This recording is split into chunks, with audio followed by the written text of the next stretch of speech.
सकारात्मक सोच को आओ सारे भारत में फैलाए। सकारात्मक ऊर्जा का आओ सब में संचार कराएं। ऐसा ना हो कि हम अपनी जिम्मेदारी भूल न जाएं। क्यों इंतजार करें हम किसी का, आओ एक मशाल जलाए। सकारात्मकता के उदय का चलिए हम उद्घोष कराए। आरजेएस जय हिंद के नारों से अपना देश जगाए। आरजेएस वंदे मातरम से सारी सरकार जगाए। जय हिंद। मैं राम जानकी संस्थान positive broadcasting house RJS PBH और आरजेएस पॉजिटिव मीडिया का संस्थापक और राष्ट्रीय संयोजक उदय कुमार मन्ना। तो आज एक पूर्व फौजी हैं जो कि चेयरमैन है मुनि इंटरनेशनल स्कूल के, जानते हैं आज के को ऑर्गेनाइजर डॉक्टर अशोक कुमार ठाकुर जी। स्वागत है सर आरजेएस पीबीएच के ये 467वें कार्यक्रम में। जी अशोक कुमार ठाकुर जी। सभी साथियों को आज के इस महत्वपूर्ण दिवस पर सादर प्रणाम। और अजीब संयोग है कि आज का ये समय मैं निगमबोध घाट पर हूँ। किसी साथी के पिता की मृत्यु हुई और ये दिवस भी ऐसा है कि जहाँ हमारे लौह पुरुष सरदार पटेल जी का जन्मदिन है, तो हमारे पूर्व प्रधानमंत्री स्वर्गीय श्रीमती इंदिरा गांधी जी का आज शहीदी दिवस भी है। आज ये संगम पर मैं इकट्ठा हूँ, किसी के जन्म का और किसी के शहीदी दिवस का, और ये मैं मना रहा हूँ शमशान घाट के पास, निगमबोध घाट पर। चारों तरफ यहाँ पर शवों का आना है, शवों का जलना है। तो साथियों, मैं इतनी ही बात कहूँगा कि ये दुनिया ये नहीं पूछती कि आपने क्या कदम लिया, आपने किसी को करने के लिए क्या क्या किया। ये दुनिया ये पूछती है कि आपके फुटप्रिंट क्या हैं, आपके कौन से कदम के निशान रह गए हैं जिसको ये दुनिया याद करे और बताए। सिर्फ उतना बता दो, नहीं तो किसी का निगमबोध घाट पर या किसी का अन्य गांव के घाट पर अंतिम संस्कार होगा। मैं तो ये अक्सर बोलता हूँ कि महाभारत में भगवान श्री कृष्ण ने अर्जुन को बोला था कि अर्जुन, युद्ध लड़ो, शरीर मरेगा, आत्मा नहीं। शायद भगवान श्री कृष्ण को कलयुग की इस पराकाष्ठा और इस भयावता को नहीं मालूम था कि यहाँ पर आत्माएं मर गई हैं और शरीर मरने के कुछ समय हो रहे हैं। मरी हुई आत्माओं के शहरों में हम घूम रहे हैं। किसी बच्चे से, युवा से कहो कि कुछ सपनों को, कुछ संकल्पों को पूरा करो, तो वो असमर्थता जताने में ध्यान देता है। वो बताता है उसके पास ये साधन नहीं है, ये साधन नहीं है, ये ताकत नहीं है और ऐसा नहीं है।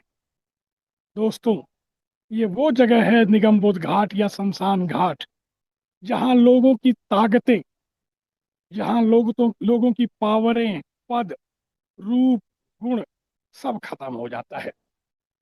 मैं अभी यहाँ सीएनजी शमशान घाट में अंदर गया देखने, तो बोला 1500 रुपये का खर्च है सर, और किसी की जेब नहीं है, सब खत्म हो जाता है। यहाँ मोह नाम का, यहाँ जो आपने सोचा समझा वो सब खत्म हो जाता है। दोस्तों, याद रखना, आत्मा को मरने मत देना। आप यहाँ पर कुछ सिद्धि के लिए आए हैं, आप यहाँ सिंपल नहीं आए। अगर आप सोचते हैं कि आप सिंपल करके इस दुनिया में सिर्फ जीवन सहने आए हैं, तो यकीन मानना, यहाँ पे लिखा हुआ है मोक्ष द्वार, मोक्ष नहीं होगा। क्योंकि मोक्ष तो जिंदे का होता है, मरे का मोक्ष नहीं होता। मरे का तो वास होता है भाई, वो इस लोक में है, इस लोक में है, वास होता है। जिंदे में मोक्ष हो जाता है कि मैं अब शहीद सा हो गया हूँ, मेरा ये मोह जिंदा जिंदा खत्म हो गया है, और मेरे फुटप्रिंट लोग गिनेंगे, लोग जानेंगे और लोग पहचानेंगे। जिस तरह हमारे सरदार पटेल जी के बारे में बातें कर रहे हैं कि एक वैसा व्यक्ति जिसने 500 रियासतों को इकट्ठा कर देता है और उनकी सबसे कीमती चीजें राजा राजसी सब इकट्ठी करवा देता है। लोग यहाँ पर अपना परिवार इकट्ठा नहीं कर पाते, पर एक आदमी साउथ की भाषाओं में या आसाम के लोग या कहीं के लोगों को भी इकट्ठा कर देता है। और एक हमारी पूर्व प्रधानमंत्री इसको सशक्त बनाने के लिए अपने प्राणों की आहुति दे देते हैं। साथियों, उनके फुटप्रिंट के लिए हम सरदार पटेल के 150 साल बाद उनका जन्म दिवस मना रहे हैं। स्वर्गीय प्रधानमंत्री श्रीमती इंदिरा गांधी जी की हम शहीदी दिवस को मना रहे हैं, क्योंकि वो आए, अपने जीवन और अपनी शकल को सफल कर गए। मैं चाहूंगा कि यदि लोग पूछते हैं कि आपका नाम क्या है, अगर नाम ने कोई ऐसा काम ही नहीं किया तो नाम मत बताना, क्योंकि उस नाम का फायदा क्या जिसको याद ना करे। तो मैं तो यही कहूंगा दोस्तों, अगर नाम दिया इस समाज ने अगर पहचान दी, फुटप्रिंट के रूप में इस पहचान और नाम को अमर कर जाओ, ताकि लोग जब जिक्र करें 150 साल बाद तो कहें ये मन्ना जी हैं, ये वो थे, ये जिन्होंने लोगों ने आरजेएस को जिंदा रखा, आगे बढ़ाया, क्योंकि दुनिया आरजेएस की है। इस तरह कर जाएं, मैं इतना ही कहूंगा, क्योंकि यहाँ चारों तरफ लोग दुख में हैं। और मैं ये कहूंगा कि अमर कर जाओ अपने फुटप्रिंट को, अपने चेहरे को, अपनी पहचान को, अन्यथा कोई होने का फायदा नहीं है। इस 800 करोड़ की दुनिया में कोई यूज नहीं है, कोई फायदा नहीं है। मैं तो बस इतना ही कह करके अपनी वाणी को विराम देता हूँ। धन्यवाद मन्ना जी, धन्यवाद सभी साथियों।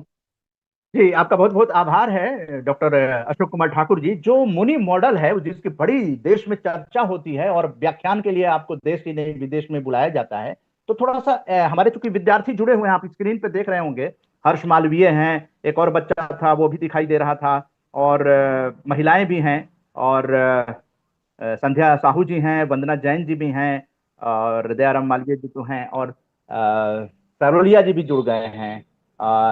तो अशोक कुमार ठाकुर जी, ये जो मुनि मॉडल है जिसकी इतनी चर्चा एजुकेशन में हो रही है, एजुकेशन फील्ड में, थोड़ा सा 2 मिनट उस पर प्रकाश डालिए, ताकि हमारे युवा पीढ़ी जो है वो उससे लाभान्वित हों कि कैसे आपने चरित्र निर्माण की तरफ या शिक्षा के साथ संस्कार देने का कार्य शुरू किया। वो क्या है मुनि मॉडल?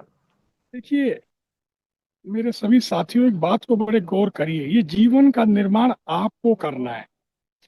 इसका हम सब लोग सहयोगी हो सकते हैं, चाहे स्कूल हो, चाहे माता पिता हो, चाहे कोई लोग हो, ये सहयोगी होंगे। निर्माण तो आपको करना होगा।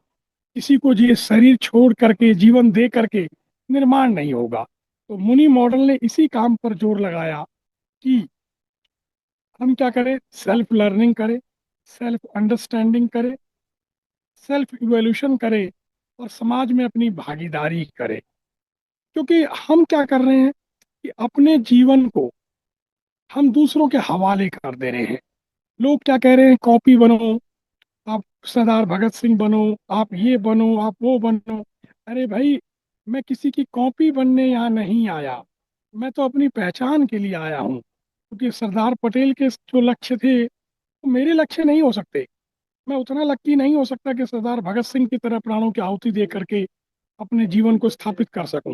परंतु आज के दौर में मैं अपने तरीके से अपने को, अपने जीवन को खुद संवारूं, ये सारा काम सेल्फ का है। क्योंकि हर आदमी अपने लिए तो कम से कम जिम्मेदार है ही, वो दूसरों को जिम्मेदारी ना दे। पूरा मॉडल हम अपने के ऊपर करने पर है। जैसे हमको कितने लोग पहचानते हैं, मेरे सामने में बहुत सुंदर उन्होंने लिखा, मैं अपनी गारंटी देता हूँ, क्योंकि मैंने अभी कल यही कहा कि दुनिया को समझाने के चक्कर में निकला, समझना तो खुद को था, करना ठीक तो खुद को था, फिर लोग अपने आप आपको समझ लेते। किसी ने वो बड़ा सुंदर शेर बोला कि आप एक कदम चलो तो सही, गिराने वाले अपने आप मिल जाएंगे। आप एक कदम उठो तो सही, दबाने वाले अपने आप मिल जाएंगे। आप उठो, आपको जीना है। यही कह करके बहुत बहुत धन्यवाद मन्ना जी। अब वो बॉडी लेने का समय आ गया है। बहुत बहुत धन्यवाद मन्ना जी। जी हाँ, तो डॉक्टर अशोक कुमार, निश्चित रूप से आपका संबोधन हम लोगों को प्रेरित कर रहा है, और आप तो काफी सालों से आरजेएस के सकारात्मक भारत उदय आंदोलन से जुड़े हुए हैं। और चूंकि बच्चों को और भारत के भविष्य को बनाने में एक जो रिटायर्ड फौजी हैं, जो कि मुनि इंटरनेशनल स्कूल चलाते हैं, संस्थापक हैं, और वो आज के को ऑर्गेनाइजर भी हैं इस तरह के विषय को आगे बढ़ाने के लिए और विचारों को आगे बढ़ाने के लिए। मुनि इंटरनेशनल स्कूल सामने आया है, उसके डॉक्टर अशोक कुमार ठाकुर जी, जो कि जापान और अमेरिका की संस्थाओं से सम्मानित हैं, बल्कि सरकार से भी सम्मानित हैं, और इस वक्त वो लौट रहे हैं, संध्या समय है। तो मैं चाहूंगा कि आज के को ऑर्गेनाइजर धन्यवाद ज्ञापन से इस कार्यक्रम का समापन करें। बहुत बहुत धन्यवाद मन्ना जी। आज इसमें जी आए हुए चाहे किशन सहाय जी, रति चौबे जी, डीपीएस जी, दयाराम सरोलिया जी, और सभी साथियों को, राकेश जी। बस मैं यही कहना चाहूंगा, जो मन्ना जी ने जो जोत जलाई है, सच में वो तूफानों के बीच में, मतलब कलयुग में ये जोत जलाना बड़ा मुश्किल काम था। और इस जोत जलाने में हम सबका सहयोग, मैं किशन सहाय जी को सुन रहा था कि अंतिम संस्कार से लौटा हूँ, किशन सहाय जी को सुन रहा था, उससे पहले भी मौका लगा तो 2 मिनट सुना, फिर बंद करना पड़ा। सच में सर, आपने जो बातें कही, अनुभव आपका ठीक है, परंतु जिस तरह की हमारे को मन्ना जी ने कहा कि नैतिक शिक्षा बहुत जरूरी चीज है, क्योंकि मशीनों का युग नहीं बनना। आज तो एआई आ गई, आर्टिफिशियल इंटेलिजेंस के ऊपर ह्यूमन इंटेलिजेंस का होना ही पड़ेगा, नहीं तो सोशल इंटेलिजेंस मारा जाएगा। ह्यूमन इंटेलिजेंस अगर ऊपर नहीं गया और आर्टिफिशियल इंटेलिजेंस ही अंतिम लक्ष्य मान लिया, तो यकीन मानिए मशीनों का युग होगा, मशीनों का युद्ध होगा, और मशीनों की दुनिया होगी। तो मैं बस इतना ही अभी आज तो कहना चाहूंगा, क्योंकि क्लोजिंग है, कि आप सब लोगों ने जिन्होंने साथ दिया, बहुत बहुत धन्यवाद। अब समय है संवाद का, सहमति का, सहकार का, कि संवाद करें, सहमति बनाएं, जहाँ तक साथ चल सकते हैं साथ चलें, फिर संवाद करें। ये कंपटीशन का नहीं, कोलोब्रेशन का युग है। किसी को खत्म करने के लिए अपने को खत्म करने की जरूरत नहीं है। तो आज सभी इस वेबिनार में आए मेहमानों का बहुत बहुत धन्यवाद कि आपने अपना समय निकाला बेशकीमती और हमारे को ज्ञानवर्धन किया। बहुत बहुत धन्यवाद मन्ना जी, अब आपके पास। धन्यवाद। धन्यवाद सर, आपने ऐसे समय पे भी आकर जो है इस मंच को अपने विचार दिए और समर्थन किया। मुझे लगता है कि सभी लोग जो हैं इसको समर्थन दे रहे हैं। और किशन सहाय जी आईपीएस अधिकारी जो हैं, जो कि मैं एक बार फिर से जो लोग लेट जुड़े हैं बता दूं कि IGP police, human right police headquarter Jaipur Rajasthan से जुड़े थे मुख्य अतिथि के रूप में, और मुख्य वक्ता के रूप में योगेश शर्मा जी, जो मैनेजर चेतना केंद्र और कोऑर्डिनेटर दिल्ली एनसीआर अखिल विश्व गायत्री परिवार शांति कुंज हरिद्वार। तो आप सब लोग जुड़ते हैं, और हम लोगों ने लौह पुरुष और लौह महिला दोनों को याद किया। और भाई जी जो doctor S N Subba Rao ji, जो आज हम लोगों के बीच में नहीं है, 27 अक्टूबर 2021 उनकी पुण्यतिथि के रूप में उनको भी याद किया गया, क्योंकि आरजेएस फैमिली में से जुड़े हुए थे वो, और नेशनल यूथ प्रोजेक्ट जो पूरे भारत में चलाते थे युवाओं के लिए। तो आज राष्ट्रीय एकता दिवस पर उनको हम लोगों ने श्रद्धांजलि दी, और आप सभी अपनी कविताओं के द्वारा भी आप लोगों ने एक आशावादी दृष्टिकोण दिया। और साधक ओम प्रकाश जी भी जुड़े, दयाराम सारोलिया जी भी जुड़े, और जिनका नाम हमने नहीं लिया था, बाकी लोगों का तो नाम हमने ले लिया। परिमल जी एक जुड़े, राकेश जी जुड़े। राकेश जी आप हैं क्या? राकेश जी ने थोड़ा लेट हो गए, राकेश जी का भी योगदान रहता है, तबीयत अभी नासाज है। तो राकेश जी आपका भी धन्यवाद करते हुए अब जो है 5 नवंबर के कार्यक्रम को हम चाहेंगे कि टेक्निकल टीम उस पेज को दिखा दें जिसपे कि हम लोगों ने न्यूज लेटर में लिया है अगले महीने का कार्यक्रम। अक्टूबर का तो आपने देखा ही, लेकिन नवंबर में जो कार्यक्रम घोषित हुए हैं विधिवत, वो 5 नवंबर को हम लोग करने जा रहे हैं। तो अगर टेक्निकल टीम उसे दिखा दें तो आप लोगों तक वो पहुंच जाएगा कि जी हाँ, ये देखिए, कैंसर के लक्षण, बचाव और उपचार। ये आज कैंसर से संख्या जो बढ़ती जा रही है उसको कैसे आप पहचान लेंगे कि कैंसर का लक्षण क्या है, बचाव कैसे करेंगे आप अपनी जीवन शैली कैसे करें कि वो लक्षण ही न दिखे, ऐसा भी चर्चा करेंगे हम लोग। और उपचार की क्या व्यवस्था है, कहाँ कहाँ कौन कौन सी व्यवस्था है, तो इसमें गणमान्य कैंसर विशेषज्ञ जो हैं यहाँ पर उपस्थित होंगे। और ये उदय शंकर सिंह कुशवाहा जी जो कि इसके को ऑर्गेनाइजर हैं, वो अपनी माता जी की स्मृति में स्वर्गीय श्रीमती बिमला देवी जी जो कि जिनके पति स्वर्गीय श्री भुवनेश्वर सिंह जी हैं, तो श्रीमती कमला देवी जी की पुण्य स्मृति में, ये जिनकी 6 नवंबर को पुण्य स्मृति है, तो आरजेएस पीबीएच का अमृतकाल का सकारात्मक भारत उदय 471वां 471 कार्यक्रम ये कार्तिक पूर्णिमा, देव दीपावली और गुरु नानक जयंती के अवसर पर स्वर्गीय श्रीमती बिमला देवी जी की पुण्य स्मृति में ये कार्यक्रम आयोजित किया जाएगा, राष्ट्रीय कैंसर जागरूकता दिवस जो कि 7 नवंबर को है। तो ये राष्ट्रीय वेबिनार में भी बहुत अच्छी जानकारी दी जाएगी ताकि कैंसर से आप बचें, कैंसर को जानें, क्योंकि कैंसर बहुत ही खतरनाक होता है। और अगर चौथे स्टेज में अगर वो लक्षण आपको पता नहीं चलता है और शरीर के अंदर वो डेवलप कर जाता है, तो चौथे स्टेज में कोई भी डॉक्टर भी नहीं बचा सकता है। तो पहले स्टेज में अगर कैंसर के लक्षण को पहचाना जाए, टाइमली अगर उसकी जांच कराई जाए, तो ये बहुत अच्छा रहता है। तो जागरूकता वेबिनार होगा कैंसर को लेकर। और इसी के साथ अब जो है समय बिल्कुल इजाजत नहीं दे रहा है कि हम इस कार्यक्रम को आगे चलाएं, और टेक्निकल टीम और creative team, social media team, YouTube की जो लाइव प्रसारण हो रहा है उसकी सारी टीमों को हार्दिक धन्यवाद देते हुए मैं उदय कुमार मन्ना आप सब से इजाजत लेता हूं, अपनी वाणी को विराम देता हूं और सकारात्मक सॉन्ग के साथ ये कार्यक्रम संपन्न किया जाए। जय हिंद।